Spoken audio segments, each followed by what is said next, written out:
part of my presentation. Thank you, Sven. That was it's very nice that we have this conference and this possibility to talk in a small circle. This is really useful from my experience, and it is the best way to share knowledge and experience. So it's very nice. Thank you. But let me start with my presentation. It's we're a telecom company, and I will tell you about our company after several slides. First, I will talk about the general topic, about the internet. Now, what is the internet? It's kind of boring, Everybody knows about the internet, but over the past 20 years, actually, the importance of the internet grew from being just a toy for kids to talk about stuff on Usenet forums to something that is critical for every business. And I have to remind you that the telecommunications, what was only 20 years ago, was not what it is today. There was a lot less internet in the telecommunications. There was actually no internet whatsoever. There were phone lines. Many of you remember the faxes that we were sending, back and forth. It was really crazy from today's point of view. But what does the internet mean? It is a commodity, and it's so boring at the same time. It's like water, like air, like electricity that we need. There is one major difference, however.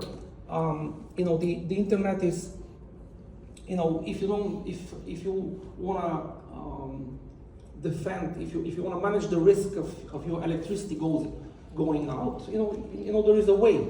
If you work in a place like we have projects in Nigeria, and people know that the electricity is going to go out at least 5 times a day, no problem. They have they buy the UPSs and a large generator outside the office, no problem. If the water is going to go out, that's not a problem. You buy a big container, you fill it in.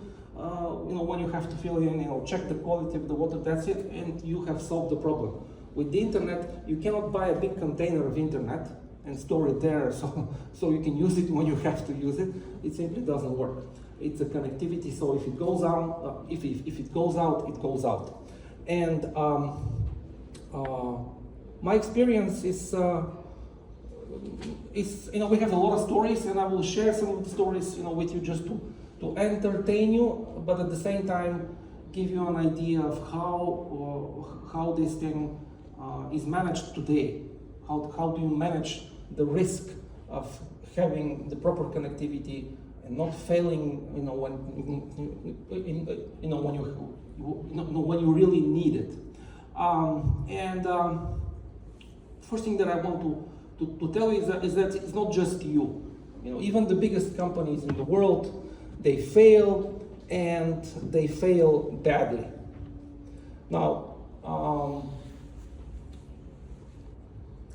a couple of years ago, somebody in Facebook, which you would think is a good technology company that knows their stuff. There's a movie about the founder of Facebook, how he had these hackathons choosing, these young guys that could code very quickly and understand and solve the best problems, right? And somebody at Facebook misconfigured their DNS server. If you know what is a DNS server, it is one of the basic things. It's really like a piece of cake. You don't deal with it, most of the time. And somebody misconfigured their DNS server, and the whole Facebook site and all their sites went down for about 5 hours.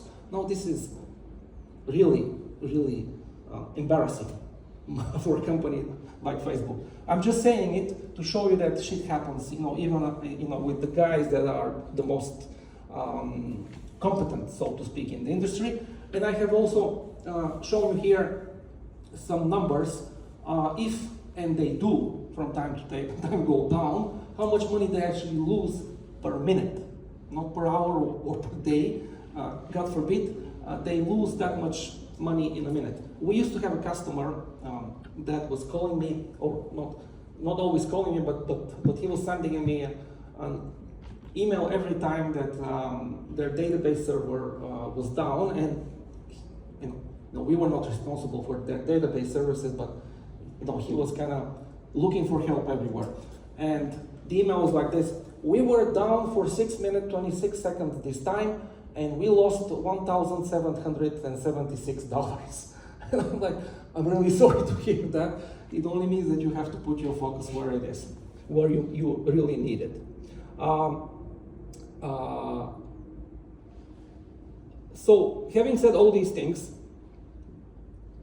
let me speak about Neterra. Now, Neterra is a relatively young company by industry standards. We're about a bit less than 30 years old. I founded the company when I came back from my education in the United States. We're about 170 people, give or take, less than $100 million of revenue, and we have locations where we provide services in more than, we have activated actually services in about 80 countries in the world. Currently, we run about 73 countries with active services and stuff. So what our challenges are actually quite different, quite interesting. Lothar here was happy to share the number of the size of his organization, and those are 400,000 people.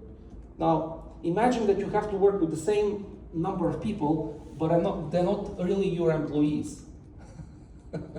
Because we don't own networks in all these places, that's obvious.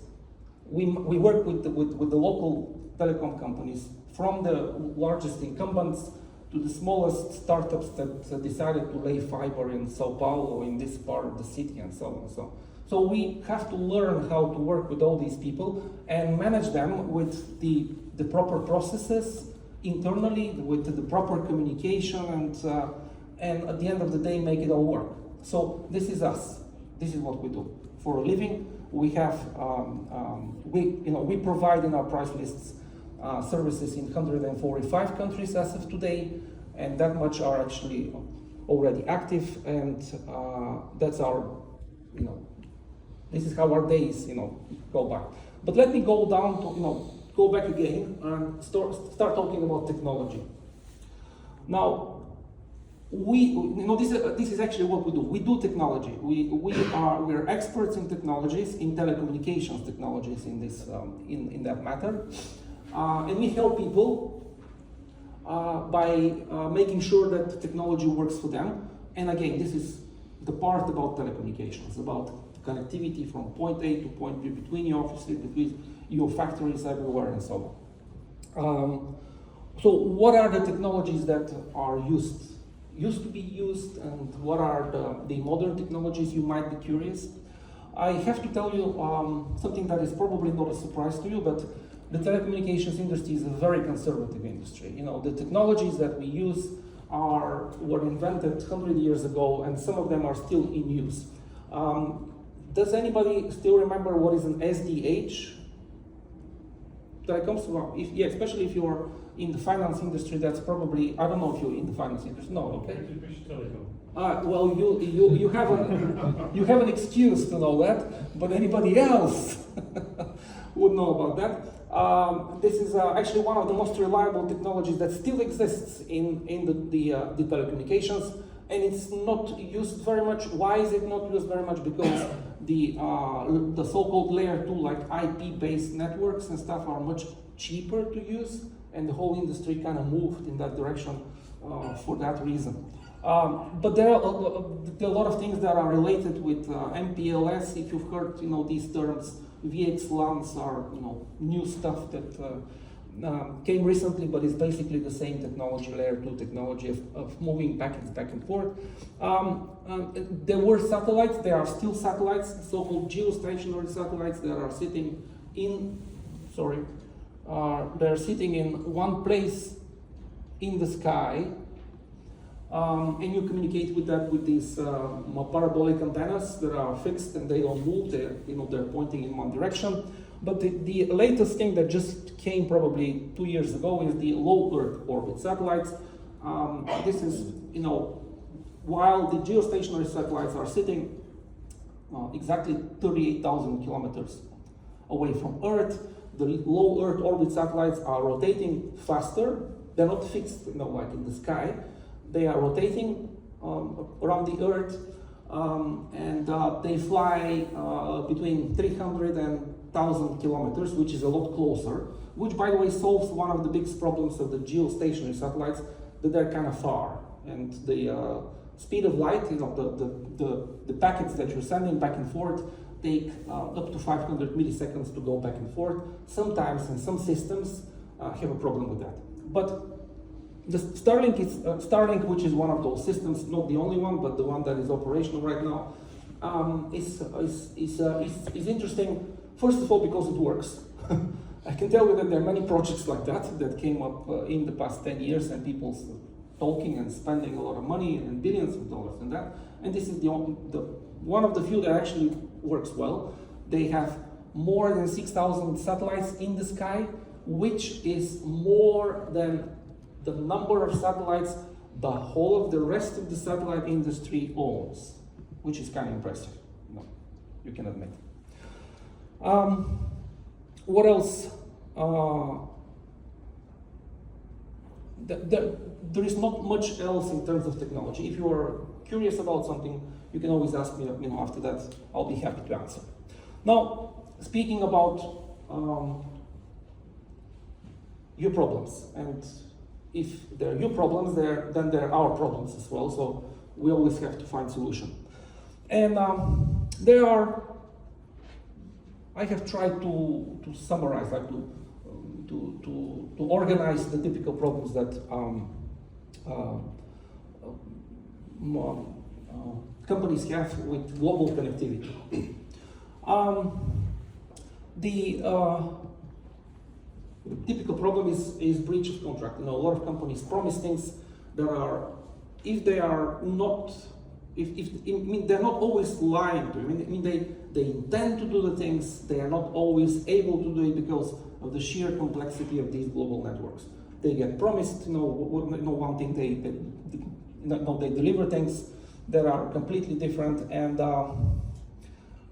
it's not nice. This is usually the simplest problem, and when you're using trusted providers, that is usually not a big problem at all. But when not, that happens. The second, actually, this is type of what kind of types of breach of contracts we can have. Most typical, of course, is delays. You get promised like 2 weeks for something or 1 month for something, and it doesn't happen. For that purpose, when we were actually onboarding a large Swiss company as a customer 2-3 years ago, what they did was they ordered to us services with a 6-month delivery schedule. I was even worried. Why? When customers want a service, they usually want it yesterday. So why are these guys ordering things for 6 months down the line? So I actually called, the management of the customer. So, what's wrong with you guys? Why do you want these services 6 months? And they said, what? We are very careful. We know how things, how the industry works. So we will prepare. If you do it faster, good for you. We will pay you, no problem. But in our planning, we have set 6 months so that we can talk to our current providers, cancel services, blah, blah, blah. And then you can get, when we get your services, we're sure that they will work. We don't want any of our, and their value-added services provider, of course, they have their own customers, so we don't want our customers to suffer. This is important for us. The other one is very, very funny little thing that many people don't even realize. So if you want to deal with like lines going up and down, what do? You usually order protection. So you have one address, one location. So instead of only one line going there, you order 2 lines, or you order a so-called protected line from the same provider, but you tell them, okay, I want this line to be protected, so at least 2 lines go to the same location. Well, funny enough, there are different types of location. You could have 2 separate fibers going to the same location, right? and then these two fibers, imagine they go into the same device at the customer site. Usually the customer site has something like this, and it's connected to the internet router, and that's it, it works. However, the internet router is one, right? The internet router. So even if it's two fibers going to that location, what if that internet router fails? You don't have a protection. So if you want to have a better protection, what do? Then you ask them to provide two pieces of equipment there with the two fibers. So if one of them fails, then you have the other one. Very good. And then you connect it into two different ports in your equipment. And of course, you could have redundancy on your side of equipment as well, so that's also fine. Well, sometimes that's not even enough. So what happens? We are working, we live in a software world. So if you have a Juniper router or a Cisco router on your premises, my favorite problem with such devices, which are also from the world's most renowned companies, is when they develop a software bug. So what happens if a software bug develops in your Juniper router or a Cisco router? Well, both devices are going to go down because it's a software bug. It's not that they're, they have developed some chip failure or something. They both go down. So there is even higher level, which is actually not many people realize that you usually do is you put two different devices from two different manufacturers that work the same way, of course, same type of routers, for example, that are connecting you. Then you're reasonably connected. And it goes down, it goes even further. So those two fibers are connected somehow to the rest of the internet. But how are they connected? Sometimes there are two fibers, they go to the same POP of the network provider. And this POP, if they're connected to the same router in that location, then what is the protection there? It also goes away. So stuff like that. Wrong configuration. That's one of my favorite. Almost exactly 1 year ago, our headquarters is in Sofia in Bulgaria. Exactly on the 15th of September, some Russian hackers, started,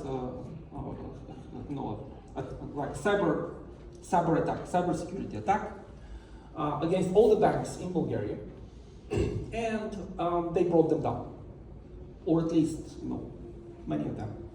And they were smart. Their intention was not to break the whole, their systems, because this is very difficult. They just wanted to bring down their websites, take a picture, a snapshot of it, and publish it in social media. It worked perfect, in terms of a bad PR, right? So I was like reading the news, and I was feeling there's something wrong. Nobody's calling me. So I called our NOC, and I said, guys, is everything all right? And the engineers in our NOC were like, yeah, not much happening, everything's fine, and I was already, don't you read the news, not really, we're just, doing what we're supposed to be doing. So don't we have problems with any of our banking customers? And they're like, no. So wait a minute, this is something strange. So I checked, and apparently all the banks that were working with us had no problems, and the other banks had problems. Simple, we're happy, we have the best selling line for our next customer meeting. Great. But then I got even more curious, and I went to our cybersecurity experts, like the ones that Walter showed on his presentation, right? And say, okay, guys, now explain to me why our solution worked and their solutions didn't. I'm curious guy, I just want to know. Because, people are very quick to learn from failure. That's very typical. When you fail, like, shit, I have to see how to not to fail next time. People very rarely learn from success. When there is a success, they're just happy, they go drunk, everything's fine. But an important question is, when you succeed, is why did you succeed? That's an important question. So I went there and said, guys, show me why, we're so much better than the others. And they said, We don't know. Like, what do you mean we don't know? Well, we're using the same type of equipment as they're using, our competition. So we're not really sure why their solution didn't work and ours worked. And I said, no, this is not an answer. Please go and research, talk to the people and understand. So they spent some time, came back and said, well, it's true, we use the same equipment, but they didn't really do what they were supposed to be doing with their equipment, in terms of configuration. It's even more interesting in that particular case because it's not just configuration, it's about working with the customer. I don't know if you're from the banking industry, you would know that cybersecurity is a big issue. And you have something called certificates, like the certificates of your websites. And these certificates are something that is generated, and in the world of internet, they prove that this is the legitimate site. It's not some fake site that somebody put up, and your customers started, being attracted there to put their passwords. So this is a key piece of information, a key piece of a document that needs to sit where the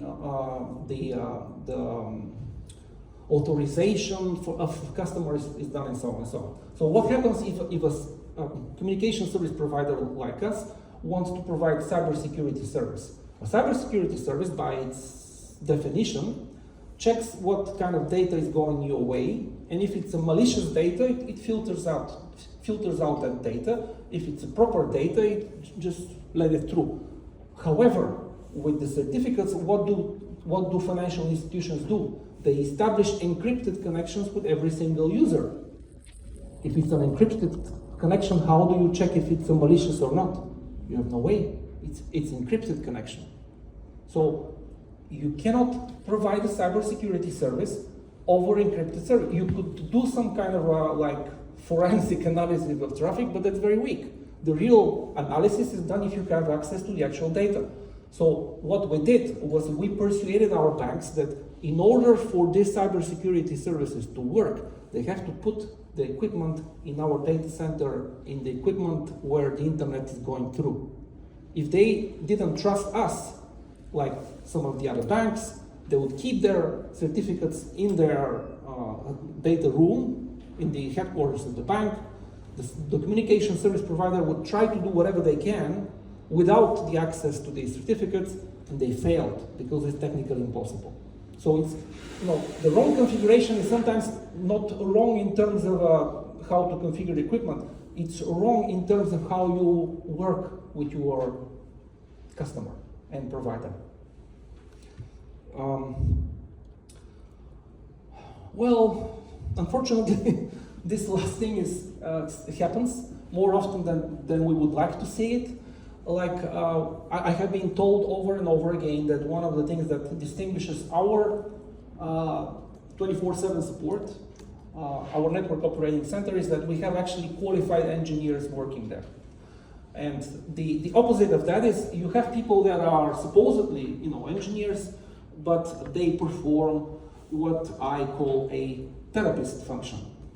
Oh, thank you, now we understand you have a problem. Don't worry, we'll fix it somehow. We don't know how, but I will notify the rest of the engineers. It's 2 o'clock on Friday night, in the middle of the night, right before Christmas. I will notify, when they come to work, they will fix it. This doesn't work. We have qualified engineers that are sitting there 24/7, and they actually fix, the problems themselves. They're not calling anybody else. The other big type of problem is acts of third parties,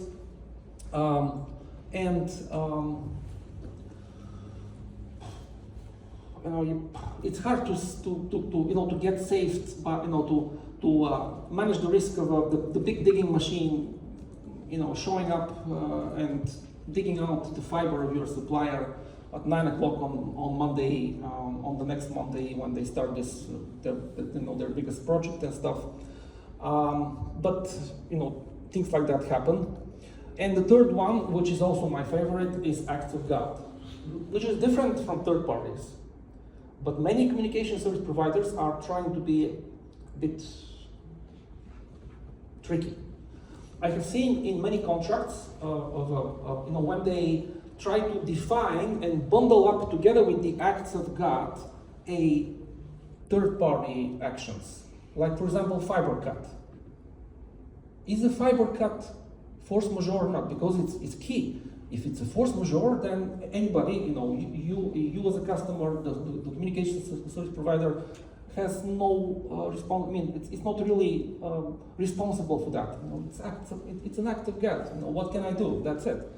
And they try to bundle up, things like a fiber cut or other problems into the force majeure clause. You have to be careful when you're reading your contracts about that, because this actually gets me very angry when I see that. I mean, a force majeure by definition is something that cannot be forecasted.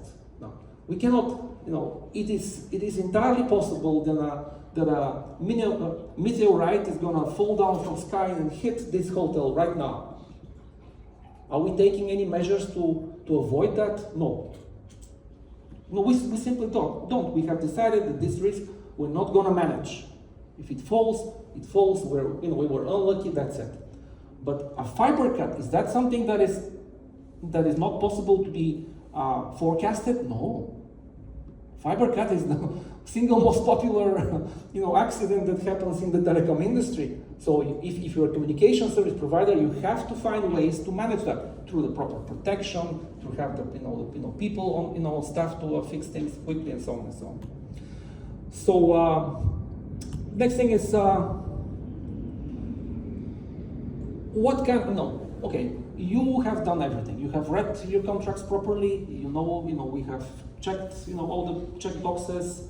They are not cheating you. They are the good guys. They know what they're doing. They have promised what they were supposed to be promising. What kind of problems are they, and consequently you, are going to face? Not surprisingly, many of these problems are people-related problems.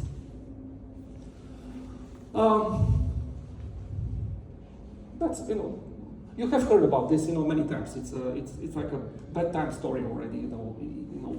You go to China and they always tell you yes. You ask whatever. I studied in China, by the way. I can speak a little Chinese. What's left of it. And I still remember when I went to Macau the first time, and I was looking for this, this particular place. I went to the store, to the next store. There was no Google Maps back then. It was 30 years ago. And I went to the store and I said, I'm looking for this. Maybe I was looking for some church or something. Okay, tourist attraction. And he said, oh yeah, it's down there. And I was like, okay, thank you. And he said, but it could be up there too. So I'm like, what are you saying? I'm looking for this particular place. He's like, yeah, it's down there. I'm like, okay, thank you. He's like, no, but it could be up there too. It's like, do you know where it is? He's like, yes. So where is it? It's down there, but it could be up there too. So it's not, it's not obvious, every time. And for my big surprise, China is not the worst. Do you know which is, according to me, the worst place in terms of what does yes mean? Can you guess which place in the world? Japan? Second one? Second guess? Germany. Wow, that's a bold statement. No, it's from my limited experience. It's Brazil. I have had such a funny, so many funny situations there that you will be shocked, But in every country, there are these kind of sensitivities that you have to understand. Sometimes you also need to know what no means. Sometimes it means no, I know better way to do it. Sometimes it means I don't want to do it, and sometimes it means I'm not paid enough to do it, and it could mean all kind of things. So you have to know about these things. What is 645?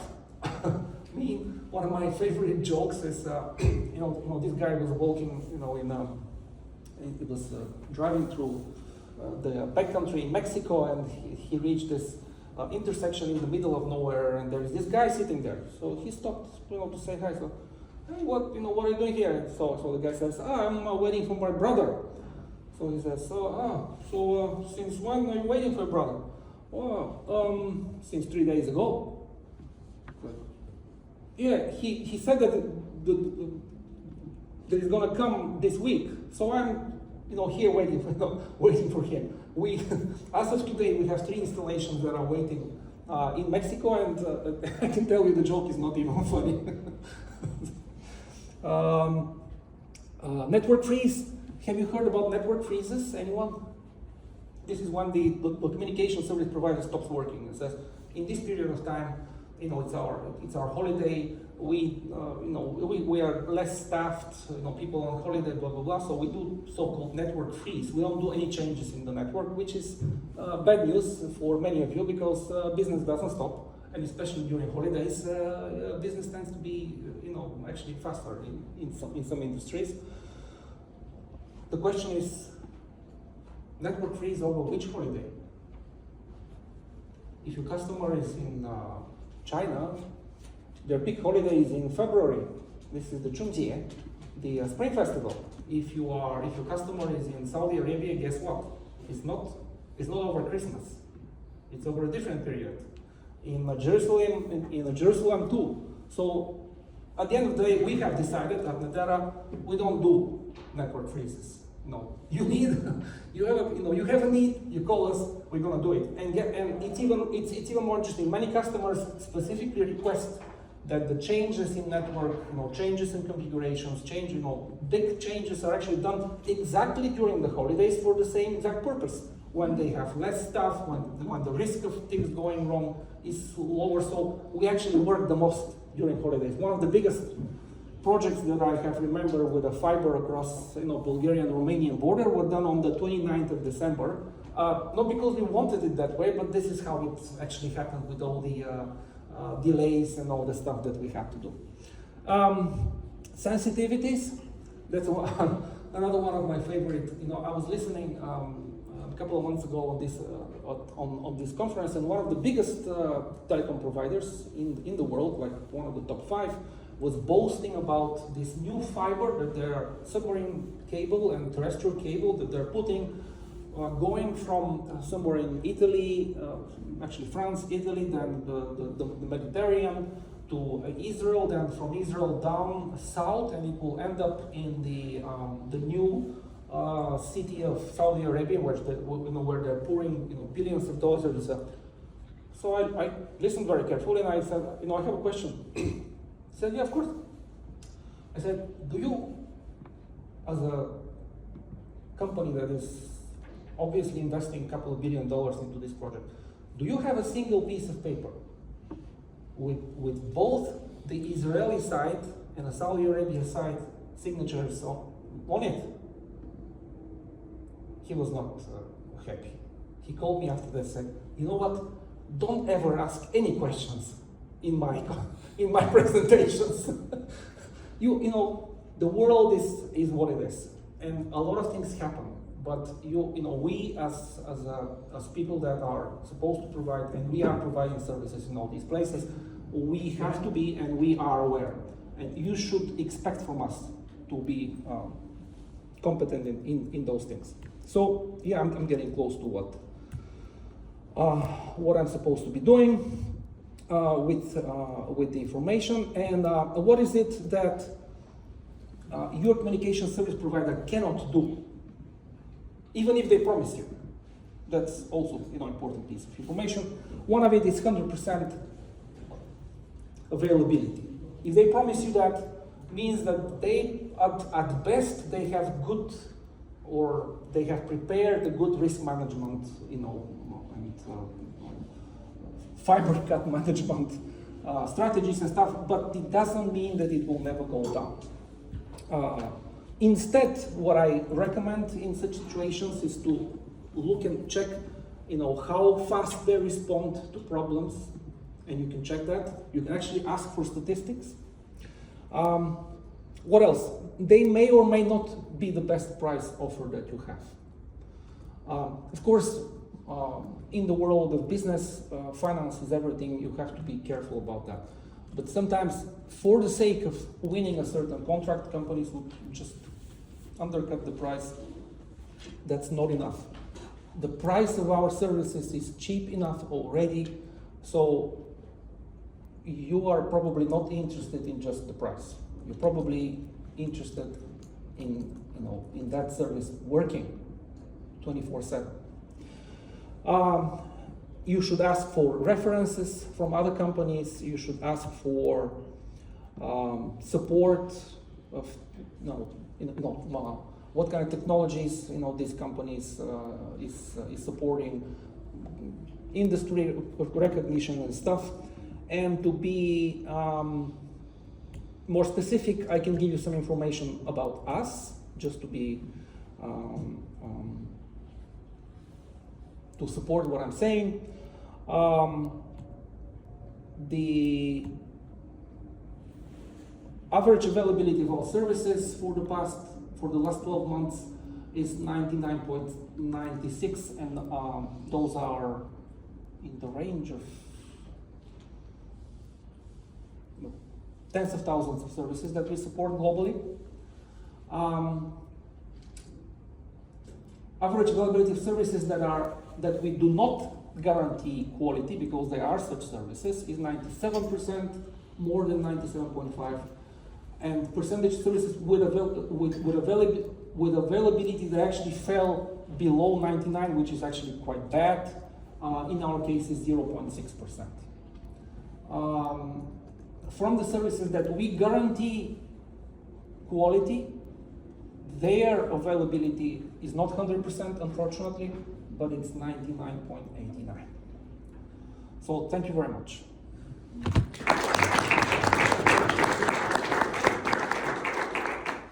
Thank you, Neven. I have a short question. So recently, in the context of Ukraine war and all these things, is there an increase of outages due to hacker attacks? You'll be surprised, but hacker attacks. I was prepared to say about fiber cuts, actually, because it's a war and there is no doubt about it.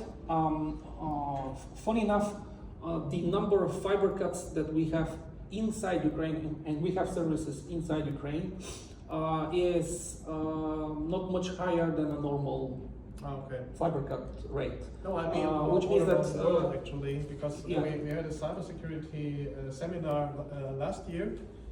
No, it was this year actually, and there was also a discussion that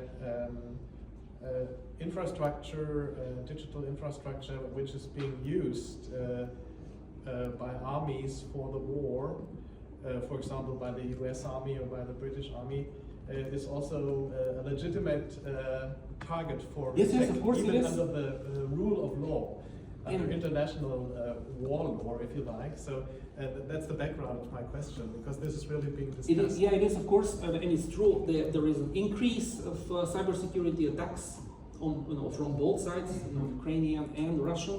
And when we have services that are sensitive like that, we do have to take care. And I can tell you, but it's a topic of a completely separate presentation. Usually the problems with cybersecurity are the so-called social problems. Somebody didn't put his birthday as a password in the most critical location in the servers, and that's stuff like that. It's very rarely State players, not so often. Oh, no, it is state players, absolutely. But from the customer side, it is the mere negligence that is most often the problem. So BT's network, we're in 180 countries across the world, and we are seeing about 2 million cyber threats per day. Oh wow! Yes, that is correct, and I can confirm that. And we do work with the BT, by the way, very well. BT was one of the first international operators that we started working. That was really close to 25 years ago. And is that an increase, or? There's been an increase, significantly. Yeah. And it's because of all the connected stuff. There is a very funny website that I can, if I have 1 minute, I can show you. Maybe later, that shows you live, up-to-date information of the attacks going on right now. You can share that maybe in Yes, the talks yeah. later. So if there are no more questions, we would go to the now last presentation of the first block. So we are 15 minutes behind, so all the slots afterwards just add 15 minutes, and I think we are all capable of doing that. Yeah, Jeff, Richard, Andrea.